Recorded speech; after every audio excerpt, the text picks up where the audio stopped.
So, hello guys. So, ito na po ang unang bata ni Chunky guys. Ayan sila guys.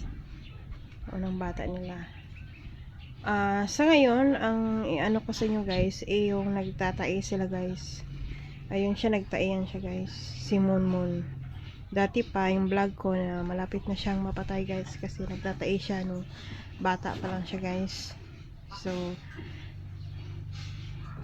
salamat ng Panginoon kasi hanggang ngayon buhay siya guys. Ayan siya. So ngayon nagtatae pa rin siya guys kasi na overfeeding tayo guys.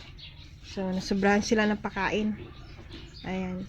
Ito sa ngayon hindi ko pa nakita na kuan, pero basa yung tae niya guys. Basa ito. Ngayon nilipitahan ko ang kanilang pagkain para babalik yung ang kanilang tae na hindi basa guys. So ayan si Monmon, may basa pa sa kanyang ano. Pero sa ngayon, nag-limit tayo ng pagkain nila guys para hindi ma-overfeeding. Na-overfeeding kasi ako kasi nagmamadali tayo para madaling lumaki. Hindi pala, dapat tama-tama lang kanilang ano, ang kanilang kinakain sa araw-araw. Ayan guys. So ito sila 2 months na guys. Nag-start ako nagwalay ako 23, so na ano na ngayon 27, so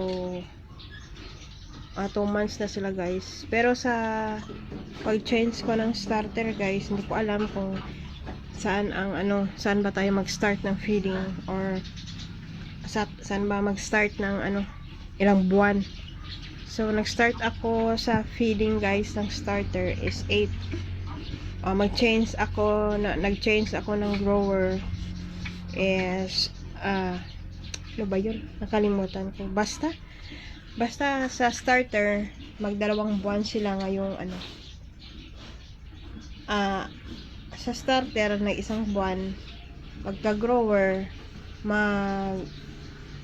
buwan sila sa grower ngayong 8 ng ngayon, May.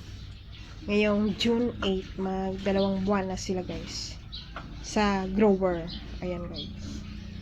So nag-change ako ng grower, siguro mga 30 kilos, estimated ko lang yun na 30 to 40 kilos ako nag-change ng starter to grower. Ayan guys. So ito na sila ngayon, malapit na silang mag 1 month use ng grower this coming June 8 guys. So iyan na sila guys, kalaki. Ayan.